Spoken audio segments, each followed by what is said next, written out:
다니엘서 12장 1절부터 3절까지 말씀을 함께 한 목소리로 읽었으면 좋겠습니다.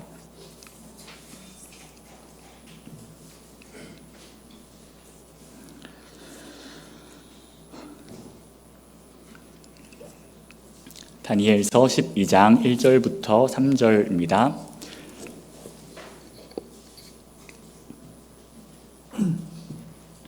네, 다 찾으신 줄로 알고 한 목소리로 1절부터 3절까지 함께 읽겠습니다.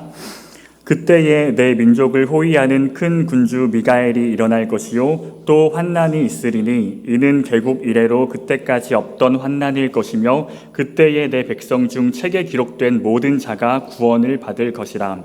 땅의 티끌 가운데에서 자는 자 중에서 많은 사람이 깨어나 영생을 받는 자도 있겠고 수치를 당하여서 영원히 부끄러움을 당할 자도 있을 것이며 지혜 있는 자는 궁창의 빛과 같이 빛날 것이요 많은 사람을 옳은 대로 돌아오게 한 자는 별과 같이 영원토록 빛나리라. 아멘.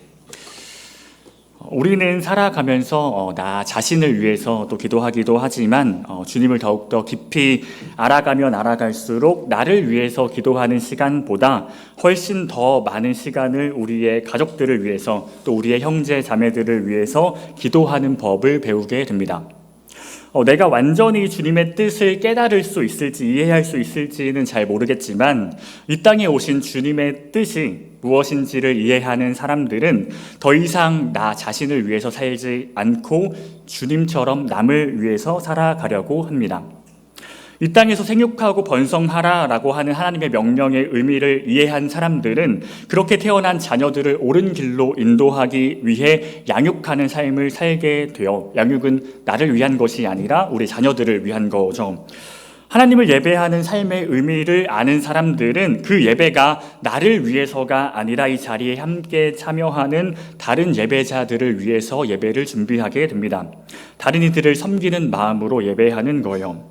하나님의 성전에서 이스라엘 백성들에게 예배하기를 허락하셨을 때부터 어떤 누구도 자기 자신을 위해서 예배하는 자는 없었습니다. 예배를 인도하는 제사장들도 그들 스스로에 의한 제사가 아니라 다른 누군가의 도움을 받게 되어 있었습니다. 예수님께서 이 땅의 교회를 세상의 빛과 소금의 역할을 감당하기 위해서 세우셨다는 것을 우리가 알았다면 그 빛은 나 자신을 향할 뿐만 아니라 다른 사람들 앞에 비치게 해서 그 빛을 드러내는 것으로 하나님께서 영광을 받으신다는 그 말씀의 의미가 무엇인지를 깨닫게 된다는 거예요. 우리가 흔히 말하는 팔복이라고 하는 것은, 복이 있다는 것은 반드시 교회가 고난을 통과할 때 그 고난을 받아들일 때야 비로소 드러나는 빛이 있다는 것을 말씀하신 것입니다. 새해가 되어서 우리 복 많이 받으라고 인사하게 되는데 그 인사의 의미는 적어도 그리스도인들에게 복을 받으라고 하는 그 말의 의미는 사실은 그렇게 축복하는 상대방을 더 밝은 빛으로 더 깊은 고난 가운데로 초대하는 것과 같습니다. 새해에 더 많은 복 받으시길 바랍니다. 신앙생활이 그러한 고난으로부터 나 자신을 분리하기 위해서 나에게 찾아올 고난을 방지하거나 아니면 그 고난의 상처로부터 나를 회복하기 위해서, 그래서 사람들이 어떠한 종교를 찾아간다면 교회는 반대로 그 박해를 기쁨으로 받아들이는 곳이었습니다. 예수님께서 고난을 통과하는 복이 있음을 말씀하실 때 마태복음 5장 11절과 12절에는 이렇게 기록되어 있어요. 나로 말미암아 너희를 욕하고 박해하고 거짓으로 너희를 거슬러 모든 악한 말을 할 때에 너희에게 복이 있나니 기뻐하고 즐거워하라. 하늘에서 너희의 상이 큼이라. 너희 전에 있던 선지자들도 이같이 박해하였느니라. 여러분들은 오늘 어떤 기도 제목을 가지고 이 자리에 나오셨습니까? 제가 들었던 가장 감명 깊었던 기도 제목은 짐 엘리엇이라고 하는 한 사람의 기도였어요. 하나님, 마른 막대기 같은 제 삶에 불을 붙이사 주님을 위해 온전히 소멸하게 하소서. 나의 하나님, 제 삶은 주의 것이오니 다 태워주소서. 저는 오래 사는 것을 원치 않습니다. 다만 주님처럼 꽉 찬 삶을 원합니다. 나를 위해 살지 않고 주님처럼 꽉 찬 삶을 원합니다. 주님처럼 다른 사람들의 생명을 살려내기 위해서 내 삶을 십자가에 매달겠습니다. 이 기도를 남겼을 때 짐 엘리엇의 나이가 20살이었다고 합니다. 주님의 마음으로 기도했던 이 청년 엘리엇은 8년 뒤인 28살이라고 하는 젊은 나이에 다른 4명의 선교사들과 함께 선교지에서 순교하게 되고, 그들의 피로 뿌려진 그 땅의 복음의 씨앗이 열매 맺게 된 이 아름다운 이야기는 오늘날까지도 많은 사람들이 듣고 회자가 되고 있는 이야기예요. 그는 왜 그런 삶을 살았을까? 어떻게 하면 그렇게 남들을 위해 살 수 있었을까? 이런 이야기들을 교회에서 나누다 보면 많은 사람들이 나는 그렇게까지는 못할 것 같아 라고 이야기하기도 합니다. 마치 내가 그렇게 살고 못 살고를 선택할 수 있는 것처럼요. 성경에서는 주님을 아는 사람은 반드시 자신이 선택할 수 없는 고난을 맞이하게 된다고 분명하게 이야기하고 있어요. 너희가 세상에 속하면 세상이 자기의 것을 사랑할 것이나 너희는 세상에 속한 자가 아니요 도리어 내가 너희를 세상에서 택하였기 때문에 세상이 너희를 미워하리라. 요한복음 15장 19절 말씀입니다. 예수님께서는 사람들이 나를 박해한 것처럼, 나를 십자가에 매단 것처럼 너희도 박해당할 거라고 분명하게 말씀하셨습니다. 우리가 그러한 인생을 감당할 수 없다고 이야기하는 것은, 혹은 내가 그러고 싶지 않은 이유는 아버지께서 자신의 아들을 이 땅에 보내신 뜻을, 그 이유를 여전히 내가 이해하지 못하고 있기 때문이라는 거예요. 그리고 이 뜻을 이해하는 것은 상당히 어려운 일입니다. 많은 훈련과 교육과 연단과 회복의 과정이 필요하기도 하고, 오늘 사실 저희가 읽었던 이 다니엘도 사실은 그 예수님의 뜻을 완전히 이해하지는 못했어요. 왜 우리에게 이런 고난이 찾아왔어야 했고, 왜 우리는 그것을 견뎌야만 하는지, 그 결과가 무엇인지 다니엘은 끝까지 이해하지 못했던 것 같습니다. 우리는 매일매일의 삶에서 특히 나에게 필연적으로 찾아올 수밖에 없는 고난을 마주할 때, 그것을 마주하기 전에 나를 향한 하나님의 계획이 무엇인지를 질문하면서 말씀을 통해서 나를 깨닫게 하시는 주님께 배워야만 합니다. 그래야만 우리는 그 고난 속에서 하나님의 계획을 온전히 신뢰할 수 있고, 어려움을 이겨낼 수 있는 기쁨이 무엇인지 그것을 배울 수 있기 때문이에요. 다니엘서는 사실은 굉장히 해석하기 어려운 책 중에 하나인데요. 그래서 그런지 비교적 쉬운 내용인 다니엘의 삶이 기록된 1장부터 6장까지의 이야기들은 주로 다루지만, 그 이후에 7장부터 12장까지 그 후반부에는 어떤 이야기들이 있는지 잘 모르는 사람들이 많은 것 같습니다. 근데 하나님께서 다니엘을 통해서 사람들에게 예언하게 하신 그 예언서로서의 목적은 7장부터 등장해요. 굉장히 많은 설명이 필요하지만 시간이 없어서 결론만 말씀드리면, 다니엘은 하나님께서 말씀하신 그 예언을 더 쉽게 사람들에게 이해시키기 위해서 서론으로서 자기의 인생 스토리를 추가한 것처럼 보입니다. 다니엘의 삶을 아는 것보다, 그가 어떻게 살았는지를 아는 것보다 더 중요한 것이 하나님께서 이 땅에 전하게 하신 그 예언의 의미라는 거예요. 그 예언의 내용은 앞으로 이 세상을 지배하게 될 이 세상의 통치자들에 대한 이야기와 그 수많은 악의 세력 속에서 살아남아야 했던 교회의 현실이라고 말할 수 있는데, 좀 더 간략하게 표현하면 악이 지배하는 것만 같은 세상 속에서 교회로서 살아가는 알곡과 가라지들의 이야기입니다. 다니엘이 예언한 내용은 그 당시 이스라엘 주변 역사와 밀접한 관련이 있어요. 다니엘이 살았던 그 6세기 당시에 패권 국가였던 바벨론 때부터 메데페르시아를 지나 헬라 제국과 로마 시대까지 기원전 6세기부터 2세기까지 일어났던 구체적인 역사의 정황들을 간략하게 묘사하고 있는데, 이러한 역사가 다니엘서만 보면 사실은 그게 무슨 말인지 이해하기가 상당히 어렵습니다. 정체를 알 수 없는 대명사들이 등장하고 그가 누구를 지칭하는지 명확하게 알 수 없기 때문이에요. 그래서 폴리비우스라고 하는 그리스 역사가의 책이나 역사책이나 아니면 로마 시대 때 요세푸스라고 하는 사람이 쓴 역사서를 참고해야 다니엘이 예언했던 그 말씀이 역사가들이 기원전 2세기 당시를 기록한 내용과 거의 정확하게 일치한다는 것을 확인해 볼 수가 있는 거죠. 오늘 본문인 12장 1절을 다시 보면 다니엘이 백성들에게 엄청난 환난이 일어날 것이고, 그 환난이 있을 때에 백성 중에 책에 기록된 모든 자가 구원을 받는다고 말하고 있습니다. 히브리 사람들은 하나님께서 생명책에 구원받는 백성들을 기록한다고 이해하고 있었어요. 모세 시대 때도 모세가 애굽이라고 하는 세상으로부터 하나님의 백성들을 구원하고 구원받은 백성들이 앞으로 어떻게 살아가야 하는지 그 율법의 말씀을 돌판에 새겨서 받아올 때 그 사이에 백성들은 아론을 필두로 금송아지를 만드는 죄를 범하고 있었습니다. 그때의 모세가 그때 백성들에게 찾아왔던 그 환난 속에서 하나님께 이렇게 기도하고 있어요. 출애굽기 32장 32절입니다. 그러나 이제 그들의 죄를 사하시옵소서. 그렇지 아니하시오면 원하건대 주께서 기록하신 책에서 내 이름을 지워버려 주옵소서. 이때 모세가 마치 자기의 이름이 이미 생명책에 쓰여져 있어서 저들을 용서해 주시지 않으시면 나의 구원도 내려놓겠다라고 이야기를 하는 것 같은데요. 하나님께서 이 모세의 기도에는 명확하게 응답하시지 않고 다음 33절을 보면 누구든지 내게 범죄하면 내가 내 책에서 그를 지워버리리라 라고 말씀하시면서 모세에게는 너는 말씀을 따라서 백성들을 인도해내고 죗값을 치를 날이 찾아올 때 그들의 값을 치를 것이라고 말씀하십니다. 어떤 사람들은 한 번 생명책에 기록된 이름은 두 번 다시 지워지지 않을 거라고 생각하지만 사실은 이 책은 썼다가 지웠다가 할 수 있는 것 같아요. 이미 일어난 그 환난의 때에 그 백성들이 하나님께 어떻게 행하는지를 통해서 그들의 이름이 계속해서 생명책에 기록되어 남아있을지 아니면 그들의 이름이 생명책에서 지워버릴 수 있을지를 암시하고 있다는 거죠. 사실은 다윗도 시편 69편을 보면 자신에게 찾아온 환난의 날들을 지나고 있을 때 자신에게 아무런 까닭 없이 악을 행하는 원수의 이름을 생명책에서 지워버려 달라고 하나님께 기도하는 내용이 등장하기도 합니다.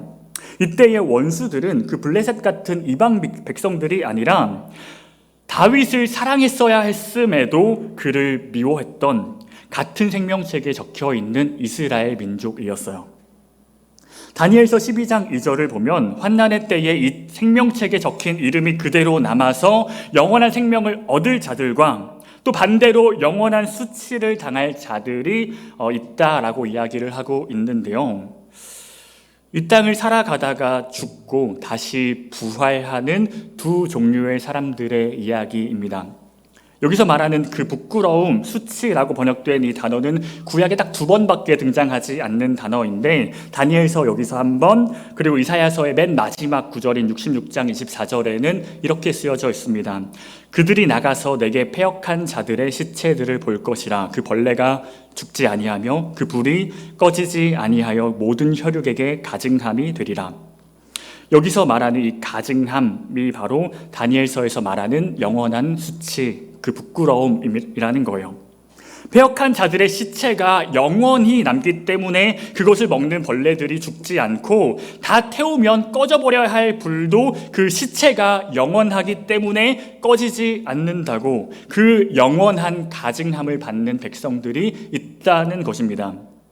환난의 때를 지나가는 동안 누군가는 그 생명책에 기록되어 있어서 영원한 생명을 받지만 또 누군가는 그 생명책에서 이름이 지워져서 영원한 고통을 당하게 되는 것, 이 분명하게 엇갈린 두 영원한 인생이, 그 부활이 환난의 시대를 살아가는 자의 삶에 의해서 결정이 된다는 거예요. 그렇다면 우리들은 그 환난의 때를 어떻게 지내야 하는가? 그 환난이라고 하는 것이 도대체 무엇인지를 알아야 하는데, 그 환난은 세상이 지배하는 통치자들에 의해서 필연적으로 나타나게 되는 우리의 고난의 일상입니다.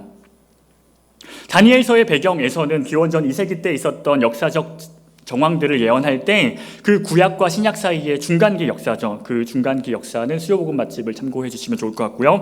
그때 당시에 알렉산더 대왕이 죽고 나서 헬라 제국이 완전히 분열되게 돼요. 이때 당시에 북방왕이라고 성경에 등장하는 시리아의 안티오코스 왕조와 남방왕으로서 이집트의 프톨레미 왕조의 정치와 전쟁 속에서 동쪽에 있었던 시리아와 서쪽에 있는 이집트 사이에 끼어 있는 그 팔레스타인 땅에 살던 이스라엘 민족의 무력함을 이야기하고 있습니다.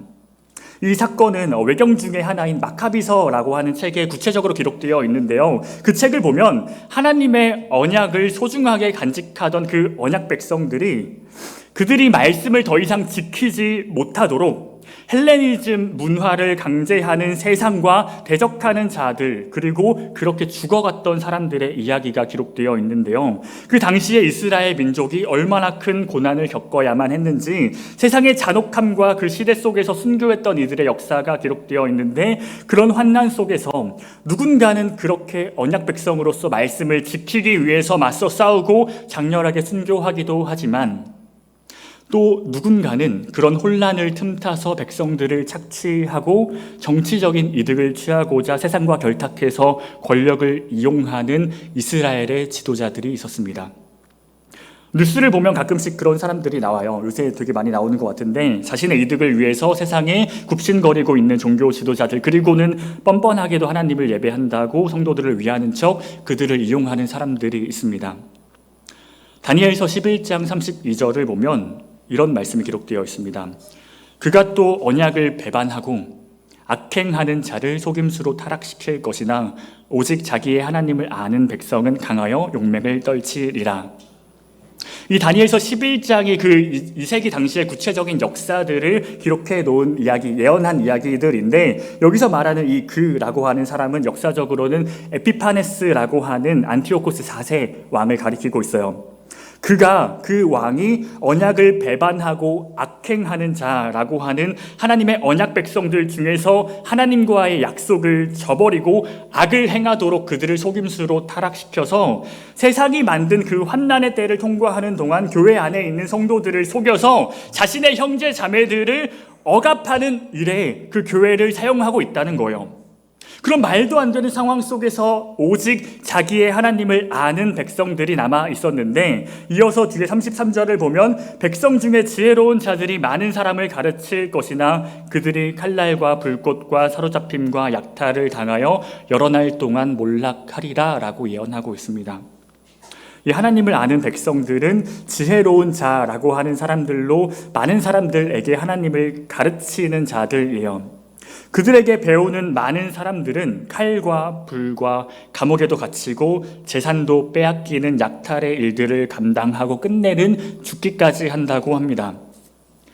이 지혜로운 자라고 하는 사람들은 원래는 마스킬림이라고 하는 사람들인데, 원어의 의미는 언더스탠딩이에요.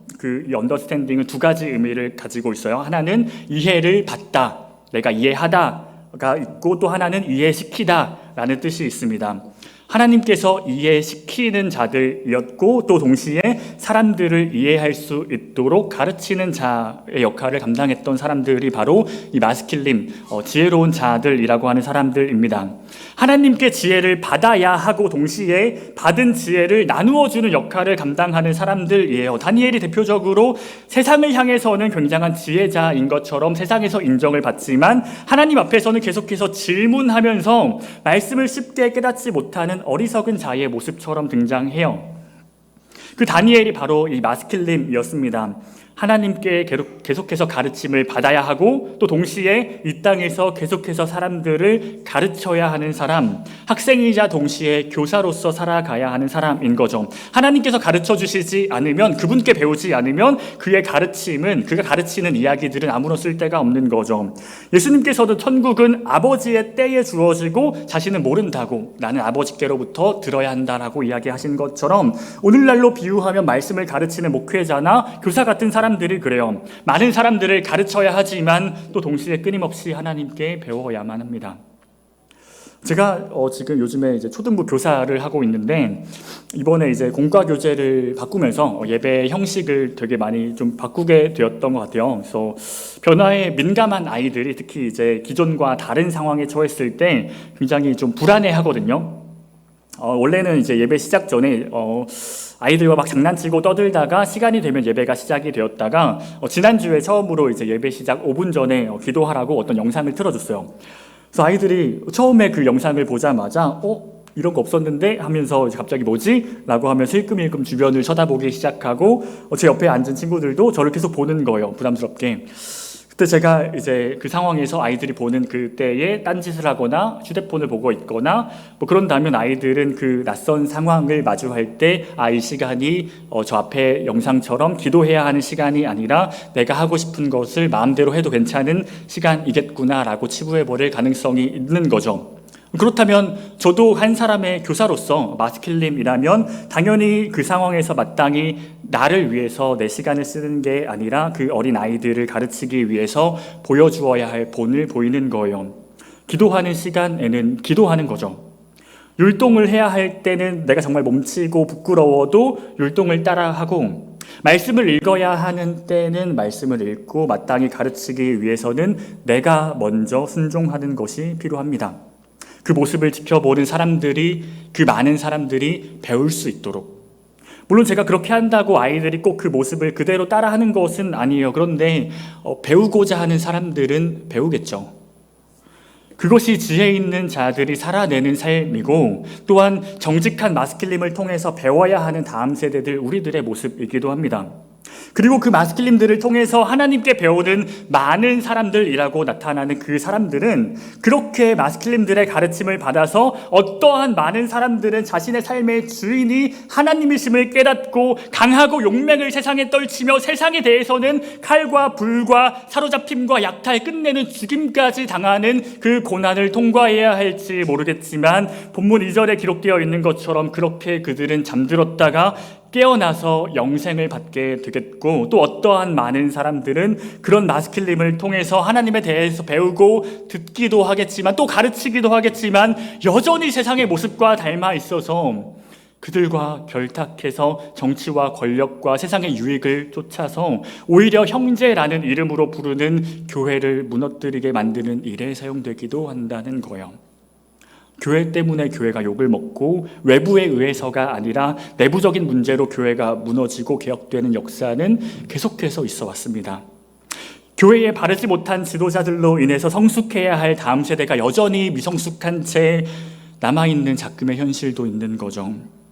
그런 환난의 때에 이 서로 다른 모습을 보여주고 있는 이 두 가지의 그룹이 누군가는 생명책에 남아있어서 구원을 받고, 환난의 때에는 여전히 그들은 고난을 받겠지만 그 때를 지나게 되면 영원한 생명을 얻고, 이와 다른 길에 서 있는 다른 누군가들은 환난의 때에는 고난을 피해서 잠깐의 유익을 누리는 것 같지만 그 끝에는 영원한 고통을 받게 되는 것.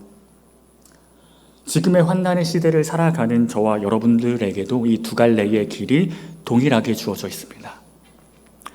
우리가 매주 지혜 있는 자들을 통해서 하나님의 말씀을 학습한다는 것은 우리가 예수님을 알면 알수록 점점 더 큰 환난을 겪게 될지도 모르겠지만, 반드시 그런 일이 내 삶에 찾아오겠지만, 동시에 그런 고난이 찾아온다고 하는 것은, 내 삶이 그렇게 예수님으로 인해서 고난인 인생이라고 하는 것은 나도 예수 그리스도와 같이 영원한 생명으로 부활한다고 하는 소망이 내 삶에 더욱더 확실해지는 삶을 살아가고 있다는 증거일 거예요. 그 부활을 소망하는 자들이 살아내는 삶, 그들의 가르침을 따라 살아가는 삶이 바로 다니엘서 12장 3절에 기록되어 있는 빛에 참여하는 인생입니다. 함께 말씀을 읽어볼까요? 지혜 있는 자는 궁창의 빛과 같이 빛날 것이요, 많은 사람을 옳은 대로 돌아오게 한 자는 별과 같이 영원토록 빛나리라. 아멘. 오늘날의 교회 안에 무엇보다 필요한 것은 하나님의 사랑과 복음으로 구원받은 이후에 그 삶을 살아내도록 하는 지혜라고 생각합니다.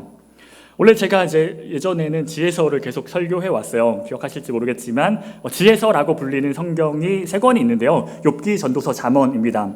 욥기랑 전도서를 작년에 했고, 원래는 욥기랑 전도서 했고 잠언을 준비했다가 사실 일정이 바뀌면서 미루게 됐는데요.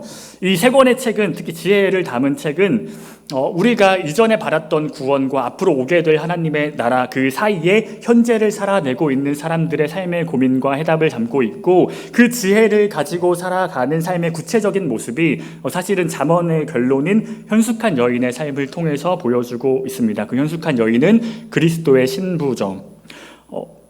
다음에도 설교할 수 있으면 아마 그 내용으로 하지 않을까 싶은데 오늘 이후로 못할 것 같아요. 제 생각이요. 아무튼 현재를 살아가는 삶 속에서 교회가 반드시 기억해야 하는 것은 지금의 삶 이후에 우리가 살아가는 이 환난의 때 이후에 영생이나 영벌이 있다는 내용도 중요하지만 그래서 우리가 지금 살아가고 있는 이 환난의 때를 어떻게 살아가야 하는지 우리는 무엇을 위해서 기도해야 하고 무엇을 실천하면서 살아가야 하는지 여전히 우리의 삶에는 칼과 불과 약탈과 사로잡힘이 있는 것만 같은 이 세상을 동일하게 살아가고 있는데 내가 여전히 그것을 두려워하면서 이전의 죄의 습관을 따라서 세상의 모습과 닮아서 그들의 지배를 받고 세상의 유익을 구하고 정치 권력에 치우쳐 살아가고 그것을 나에게 평안과 행복이라고 말하면서 나의 어떠한 손해도 용납하지 못한 채 교회를 교회되지 못하게 하늘과 더 가까워져서 밝은 빛을 드러내야 하는 별들이 땅에 추락해 버려서 세상이 좋아하는 비싸기만 한 운석 덩어리로 전락하는 것이 아니라 하나님께서 이 모든 역사들을 허락하신 것처럼 내 삶도 이미 계획하셨기 때문에 그 역사 속에서 언약을 지키기 위해서 희생된 순교자들과 지혜 있는 자들을 보내주셔서 자신에 대해서 가르쳐 주신 것을 따라서 나도 그렇게 구원을 받았고 나도 나의 삶 속에서 말씀 앞에 더 가까이 나아가서 더 가까이 나아갈수록 하나님의 빛을 드러내면서 나에게도 약속하신 그 말씀처럼 별과 같이 살아내는 그 삶이 나와 같이 죽어 있었던 자들을 불쌍히 여기기 위해서 그 사람들을 옳은 대로 인도해내기 위해서 때로는 세상의 미움도 받고 이렇게 살지 않았으면 누렸을 나의 재산이 약탈당하는 것만 같고 나의 삶이 불편한 감옥에 갇히거나 칼에 찔리는 아픔과 나를 태우는 고통 그 끝내 죽음이 있다고 할지라도 그것이 두려워서가 아니라 이렇게 나를 인도해 가시는 하나님이 어떠한 분이신지를 내가 알기에 이 모든 고난을 예언하셨고 그 인생들을 주관하시는 분의 선하심을 내가 신뢰하기에 그 끝에 있는 영원한 생명을 바라보면서 지금 그렇게 살아내는 삶의 환난을 언약의 기쁨으로 감당해내면 하나님의 약속을 더욱더 견고하게 신실하게 붙들 수 있는 인생이 지금 교회에 무엇보다 필요한 지혜로서 예수 그리스도의 제자이자 이 세상의 스승으로 살아가야 할 성도들의 모습이라는 것입니다. 그렇게 내가 애써 살아가는 삶의 끝에 내가 그렇게 살아가는 삶의 끝에 다른 이들과 똑같은 혹은 더 무시받고 비참한 죽음이 기다리고 있다고 할지라도 다니엘서 마지막에서 하나님께서 그에게 약속하신 것처럼 너는 가서 마지막을 기다리라. 이는 내가 평안히 쉬다가 끝날에는 내 몫을 누릴 것입니다. 그렇게 약속하신 이 말씀이 반드시 이루어진다는 것을 굳게 믿음으로 지금 나의 현재를 환난과 고난을 나의 수고와 애씀으로 세상의 방법을 따라서 이겨내는 것이 아니라 오직 하나님과의 만남을 기뻐하는 그 기쁨으로 살아가는 성도의 모습이 이 환난의 시대를 살아가는 교회가 살아내야 하는 참된 모습이라고 하는 것입니다. 사랑하는 우리 다산 따산교회 성도 여러분, 저는 이 교회가 그렇게 하나님의 뜻을 삶으로 보여주는 지혜 있는 자들이 가득한 교회가 되기를 간절히 소망합니다. 여전히 우리 안에 언젠가 그렇게 열매를 맺는 알곡이 있고 또 언젠가는 불에 태워지는 가라지가 있다고 할지라도 어느 한쪽을 분별하거나 구별하려고 하기보다 다른 누군가가 아니라 내가 그 속에서 계속해서 하나님의 말씀을 기억하면서 묵상하고 연구하면서 언젠가 끝날을 맞이하게 될 그 영생을 함께 누리는 성도가 되기를 간절히 소망합니다. 많은 사람들이 스데반이나 다니엘이나 짐 엘리엇 같은 그런 마스킬림 같은 교사가 될 필요는 없어요. 근데 여전히 많은 사람들로 남은 사람들도 있었죠. 그들을 세상을 따르지 않고 환난을 견뎌내고 영생을 얻습니다. 근데 구체적으로 우리의 기도는 적어도 나에게 그러한 삶이 주어졌으면 그것을 외면하지 않고 나를 향한 주님의 뜻을 감당하겠다고 결단하는 기도가 되었으면 좋겠습니다.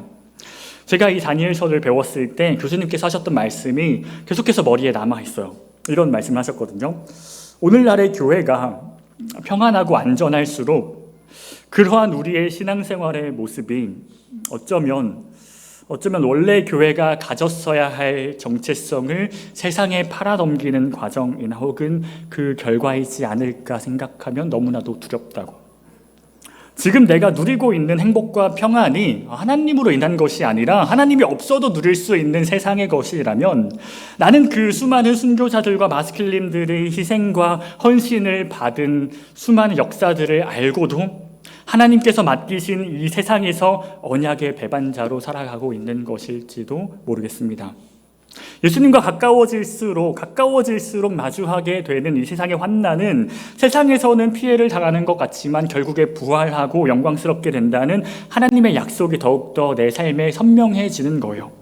그런데 반대로 진짜 교회가 이 세상에서 유린당하고 있는 모습은 세상과 닮아서 자신의 명예나 자신의 재산이나 권력을 탐하는 그 소수의 무리들이 여전히 교회 안에 있다는 것과 그들과 결탁해서 안전하게 살아가고 싶은 내 삶을 인정받고 싶어 하는 다수의 무리들이 이 교회 안에 있다는 것입니다.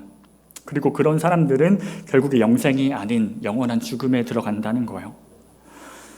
많은 종교인들은 세상에서도 교회 안에서도 자신을 위해서 나를 그 고난에서 건져내어 달라고, 이 상황을 이겨내게 해달라고 이 기도가 무엇을 의미하는지도 모른 채 그렇게 간절히 바라고 있습니다. 그러나 우리에게 찾아오신 그 주님께서는 자기 자신을 위해서가 아니라 저와 여러분들을 위해서, 그것이 아버지의 뜻이라면 내가 기쁨으로 나를 죽이시는 아버지의 뜻에 동참하겠노라고 기도하셨습니다. 누가복음 22장 42절에 이렇게 기록되어 있어요. 이르시되 아버지여, 만일 아버지의 뜻이거든 이 잔을 내게서 옮기시옵소서. 그러나 내 원대로 마시옵고 아버지의 원대로 되기를 원하나이다. 예수님께서는 이렇게 3번을 기도하셨고, 사도 바울도 열심히 사역하는 동안 자신의 가시를 위해서 3번을 기도했을 때 하나님께서 그 은혜가 내게 족하다고 말씀하신 그 말씀을 듣고 여전히 주님의 사명 가운데 참여하고, 주님께서는 그렇게 기도하신 뒤에 자신의 십자가를 감당하셨습니다. 우리는 그 어떤 종교인들의 기도를 따르지 않게 되기를 바랍니다. 우리는 예수님의 기도를 따르는 예수 그리스도의 제자가 되기를 간절히 소망합니다. 지금 내가 겪어야 할 그 반드시 찾아오는 고난이 나에게 크고 너무나도 무겁게 느껴진다면 하나님께서 동시에 반드시 예비하신 은혜가 있음을 우리가 기억했으면 좋겠습니다. 나에게 찾아온 재정에 대한 어려움, 믿음 없는 자들의 핍박, 우리가 마주하는 전쟁이나 정치적 현실의 아픔보다, 나의 어떤 쓴뿌리나 깊은 상처보다, 거대한 이념이나 세상에서 나를 속이는 그 어떠한 것들보다 나를 사랑하셔서 내 이름을 생명책에 쓰시기 위해서, 죄에서 나를 건져내시기 위해서 자신의 생명을 아까워하지 않으셨던, 그리고 또한 다시 오실 그 날에 하나님의 나라를 약속하신 우리 구주 예수 그리스도를 따라서 나에게 주어진 어떠한 상황에서도 기쁨으로 하루하루를 살아내며 함께 세워가며 서로 사랑하기 위해 애쓰는 예수 그리스도의 참된 교회가 되기를 간절히 소망합니다. 저희 함께 찬양하고 기도했으면 좋겠습니다.